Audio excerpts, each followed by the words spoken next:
শুভ সকাল বন্ধুরা, সবাই কেমন আছো? আশা করছি সবাই ভালো আছো আর আমরাও খুব ভালো আছি। বন্ধুরা, প্রতিদিনের মতো আজকেও একটা নতুন ভিডিও নিয়ে চলে আসছে তোমাদের সামনে। প্রথম থেকে শেষ অবধি দেখার অনুরোধ রইল, আশা করি খুব ভালো লাগবে। বন্ধুরা, আজকে হচ্ছে বুধবার আর এখনও বাজে সকাল 6টা। 5টার সময় উঠে হাঁটতে গেছিলাম, তো হেঁটে এসে একটু কিছু কাজ সেরে তারপরে যে দাঁত মেজে নিচ্ছি আর ছেলেকে বারবার ডেকে দিচ্ছি যে ঘুম থেকে ওঠার জন্য, কারণ সকালে ঘুম থেকে উঠতেই চায় না, যার জন্য ওকে বারবার ডাকতে হয়। রাত্রে যতই দেরি করে ঘুমোক আর সকাল সকালই ঘুমোক না কেন, সকালে একদমই উঠতে চায় না।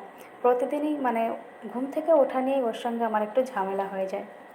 যাই হোক, আমি ওকে 2বার ডেকে দিয়েছি, তারপর এখনও ঘুম থেকে উঠে আসেনি। আর এদিকে আমি দাঁত মেজে নিয়েছি আর দেখলাম বেসিনটা একটু নোংরা হয়েছে, তো সঙ্গে সঙ্গে হারপিক দিয়ে বেসিনটা পরিষ্কার করে নিয়েছি। তো হারপিক ছাড়া অন্য কিছু দিয়ে যদি বেসিন পরিষ্কার করতে যাই, বেসিনটা আমার কাছে মনে হয় ঠিকঠাক পরিষ্কার হয়নি, এরকমই মনে হয়। আর দেখো বন্ধুরা, রাত্রে প্রচুর ঝড় বৃষ্টি হয়েছে, সেই সঙ্গে প্রচুর বিদ্যুৎও চমকাচ্ছিল। যাই হোক, মনে হচ্ছিল সকালে আরও বৃষ্টি হবে, কিন্তু ঘুম থেকে উঠে দেখলাম এখন আর বৃষ্টি হচ্ছে না। এখন হালকা মেঘে চারিপাশে ঢেকে গেছে, কিন্তু বৃষ্টি হচ্ছে না। আর এদিকে হালকা হালকা রোদেরও দেখা পাওয়া যাচ্ছে। যাই হোক, মনে হচ্ছে দিনটা আজকে ভালোই কাটবে। দেখো বন্ধুরা, ঘরের ভিতর রোদ চলে এসেছে আর এদিকে আমার ছেলেও ঘুম থেকে উঠে চলে এসেছে। তো ওকে বলেছি দাঁত মেজে পড়তে বসতে, তো ছেলে কী করছে, আবারও নিচে এসে এদিক ওদিক ঘুমোচ্ছে। ঘুম থেকে ওঠার পরে আবারও ওকে ঘুমোতে হয়, এই হচ্ছে অবস্থা। তো দেখো বন্ধুরা, আমি সকাল সকাল দাঁত মেজে এই যে বসে পড়েছি। সকালে বাসি পেটে যে জলটা খেতে হয় সেটাই খাচ্ছিলাম। আর আমার সকালে একটা ওষুধ আছে, থাইরয়েডের ওষুধ, তো সেটাই খেয়ে নিচ্ছিলাম। তো বেশ কিছু সময় একটু বসেছিলাম, ছেলেকে বললাম ফ্রেশ হয়ে পড়তে বসতে। তারপরে আমি একটু ফ্রেশ হয়ে নিলাম, বাসি যে জামা কাপড় সেগুলো চেঞ্জ করে এই যে আর একটা জামা কাপড় পরেছি। এখন আমাকে ঠাকুর ঘরে যেতে হবে, ঠাকুরের বাসন মাজা, ঠাকুরের ঘর মোছা, বেশ কিছু কাজ থাকে যেটা আমি ছাদে যেয়ে করি। তো যে জামা কাপড়গুলো একটু নোংরা, ধুতে হবে, ঘামের জামা কাপড়, সেগুলো নিয়ে আমি ছাদে যাচ্ছিলাম। আর ছেলেকে বললাম ব্রাশ করে ফ্রেশ হয়ে তুমি পড়তে বসো, তো ছেলেও সেই মতো আমার কথা শুনে কাজ করছে। তো দেখো বন্ধুরা, আমি ছাদে চলে এসেছি। তো এখানে এসে প্রথমে আমি ঠাকুর ঘরের দরজাটা তো খুলে দিয়েছি, তারপর এখন ঠাকুর ঘরের ভিতর পরিষ্কার করতে হবে, সেই কাজই করছি। কিন্তু ছাদে এসে দেখলাম পুরো ছাদে জল, মাঝে মাঝে জায়গায় জলটা বেঁধে আছে, কারণ ছাদের সব জায়গাটা একই রকম নয়, এক জায়গায় উঁচু নিচু এরকমই হয়ে গেছে, যার জন্য জল বেঁধে গেছে। চারিপাশে খুবই বৃষ্টি হয়েছে রাতের বেলা, সেটাই বোঝা যাচ্ছে। তো ভাবলাম ছাদটা একটু ঝাড় দিয়ে দিই, কারণ সব জায়গায় একটু জল জল রয়েছে, যদি ঝাড় দিয়ে দিই তাহলে কী হবে, ছাদটা একটু পরিষ্কারও হবে, সেই সঙ্গে শুকিয়েও যাবে, তাই না? তাই জন্য আমি একটু ছাদটা ঝাড় দিতে চেয়েছি। তো তার মধ্যে আবার গুঁড়ি গুঁড়ি বৃষ্টিও শুরু হয়ে গেছে। যাই হোক, তারপরেও আমি ছাদটা ঝাড় দিয়ে দিচ্ছি যাতে শুকিয়ে যায়, কারণ এদিকে গুঁড়ি গুঁড়ি বৃষ্টি হচ্ছে, আবার সেই সঙ্গে লাইট, সূর্যের আলো দেখা যাচ্ছে, আবার আকাশে মেঘ, সব কিছু মিলেই আছে এখন। কিন্তু আমি ছাদটা ঝাড়ও দিয়ে দিচ্ছি। আর এদিকে আমার ছাদের বেশ কিছু ফুল গাছ আছে, ফুল গাছে এত পোকা লেগেছে কি বলবো বন্ধুরা, সাদা সাদা পোকায় ভর্তি হয়ে গেছে। তো এই যে যে ফুল গাছগুলো দেখছো, 3টে ফুল গাছ, এই সময় এত ফুল ফোটে, একটা একটা গাছের থেকে প্রায় 10টা 20টা করে আমি ফুল পাই। এই বছর একটা ফুলও ফোটেনি, কারণ পোকাগুলোতে আমার গাছগুলো একদমই শেষ করে দিয়েছে। তাই প্রতিনিয়ত সকালে এসে আমি সেই পোকা মারা ওষুধই দিচ্ছি, 2 দিন ধরে দেওয়া হচ্ছে, দেখলাম পোকাটা অনেকটা মরে গেছে, গাছে যে পরিমাণে সাদা পোকা ধরে সেটা অনেকটা কমে গেছে। তাই জন্য প্রতিদিন পোকা মারা ওষুধটা দিচ্ছি। তো ওষুধটা দেওয়ার পরে আমি যে বাসি জামা কাপড়গুলো নিয়ে এসেছিলাম সেগুলো একটু ভিজিয়ে রেখে দিচ্ছি, কারণ ভিজিয়ে রাখলে না নোংরাটা বেশ ছাড়তে ভালো হয়, পরিষ্কার করতে ভালো হয়। তো এইদিকে আমার আর বেশ কিছু কাজ আছে, যেমন ঠাকুরঘর মোছা, বাসন মাজা, সেই কাজগুলোই আমি করছি। তো আমার বাসন মাজাটা তো হয়ে গেছে, এখন আমি ঠাকুরঘরটা মুছে নিচ্ছি। আর এদিকে ছেলে পড়ছে, তার মধ্যে আবার আমার কাছে এসেছিল, এসে আবার চলে গেছে। আমি বলছি তুমি পড়তে বসো, আমি আর একটুখানি কাজ আছে, কাজ করেই আসছি। কারণ ওর কাছে যদি একটু বসে থাকি তাহলে ও মন দিয়ে পড়াশোনা করে। তার মাঝে মাঝে আবার পড়াটা ধরতে হয়, লিখাতে হয়, এই কাজগুলো করি জন্য ও ঠিকঠাক পড়ে। তো দেখো বন্ধুরা, আমি ঘরটা তো মুছলাম, তারপরে এই যে জামা কাপড়গুলো ধোয়া হয়ে গেছে, নেড়ে দিচ্ছি, কিন্তু এখন রোদও বেরিয়েছে। তো তারপরে বেশ কিছু সময় আমার ছেলের কাছে বসে রয়েছি।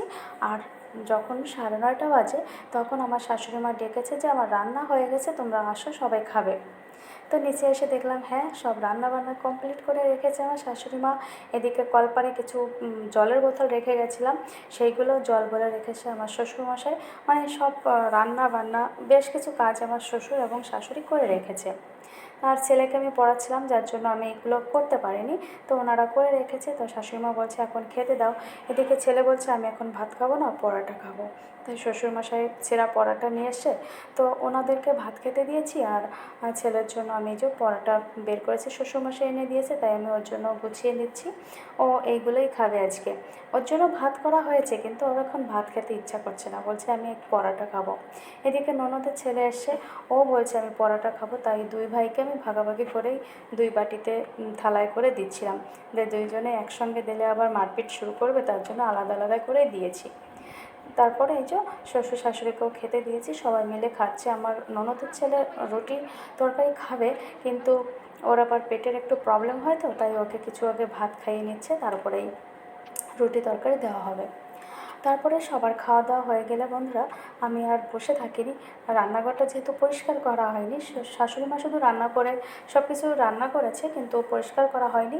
তো তখন যেহেতু 9:30 বেজে গেছে, খেতে হবে, সবাইকে খেতে দিতে হবে, তাই আমি রান্নাঘরটা পরিষ্কার না করেই সবাইকে খাবার দিয়ে দিয়েছি, সেই সঙ্গে আমিও খাবার খেয়ে নিয়েছি। তারপরে এই যে খাওয়া দাওয়া সেরে থালা বাসন কলপারে রেখে আমি রান্নাঘরটাও পরিষ্কার করে নিচ্ছি।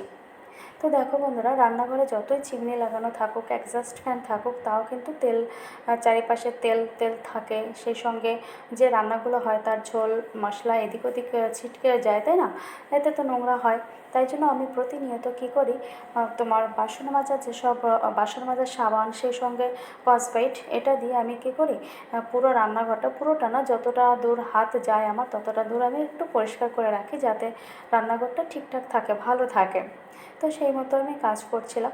রান্নাঘরের চারিপাশটা, যে সাইডটায় রান্না করা হয় সেই সাইডটায় যেহেতু তেলকালিটা পড়ে প্রতিনিয়ত, তাই যতটা সম্ভব আমি পরিষ্কার করি। তো আজকে দেখলাম চিমনিটার উপরটাও, মানে রান্নার ওপর সাইডে যে চিমনির যে দিকটা, সেই দিকটা বেশ তেল তেল এবং নোংরা নোংরা দেখা যাচ্ছে। তাই জন্য আমি কী করেছি, একটা শুকনো কাপড় এনে ওইটা মুছে দিয়েছি, কিন্তু মোছার পরে দেখলাম পুরোটাই পরিষ্কার হয়ে গেছে। মানে ভিতরটা এখনও নোংরা আছে, কিন্তু উপর সাইডটা ভালো পরিষ্কার হয়ে গেছে। পরিষ্কার করে রাখি তাহলে আমার জিনিসটাও ভালো থাকবে, সেই সঙ্গে জায়গাটাও ভালো থাকবে এবং দেখতেও ভালো লাগবে। তাই জন্য কিন্তু আমি প্রতিনিয়ত এইভাবে পরিষ্কার করতে থাকি রান্নাঘর। আর বন্ধুরা, তোমরাও যদি পারো এইভাবে প্রতিনিয়ত রান্নাঘরটা পরিষ্কার করে রাখবে, দেখবে রান্নাঘরটাও সুন্দর থাকবে, তোমারও ভালো লাগবে, সব মিলে সব কিছুই ভালো দেখা যাবে, তাই না? তো বন্ধুরা, এই কাজটা করে তারপরে আমি থালা বাসনগুলো ধুয়েছি। আর তারপরে এসে গেছিলো বৃষ্টি। তাও বৃষ্টি মানে মাঝে মাঝে বৃষ্টি আসছে, তার ভিতর রোদও হচ্ছে, এই অবস্থা আর কি। তো নিচের কাজগুলো করে তারপরে আমি দোতলায় গিয়েছি। দোতলার ঘরটা ঝাড় দিতে হবে, দোতলার যে ফার্নিচারগুলো আছে সেগুলো মুছতে হবে। মানে কাজ একটার পর একটা, কিন্তু বসে থাকি না, কারণ বসে থাকলে না অনেকটা সময় চলে যায়। তাই জন্য ভাবি পরপর কাজগুলো যদি করি, অলসতা থাকলে না কাজ এগোনো যায় না। তাই পরপর যে কাজগুলো করা হয়, তো যত তাড়াতাড়ি কাজগুলো করা হয় তত কিন্তু আমার রেস্ট করার সময়টাও তাড়াতাড়ি আমি পেয়ে যাই, তাই না? তাই জন্য কখনো অলসতা আমি করতে চাই না। তো ঘরটা, মানে ঘরের সব কাজ করে আমি যখন ঘর মুছছি, তখন হঠাৎ আবার বৃষ্টি এসেছে। তো উপরে কিছু জামা কাপড় নাড়া ছিল, দৌড়ে আনতে গেছি। তো যেয়ে দেখলাম শাশুড়ি মা, আমার ছেলে, সবাই মিলে জামা কাপড়গুলো তুলে দিয়েছে।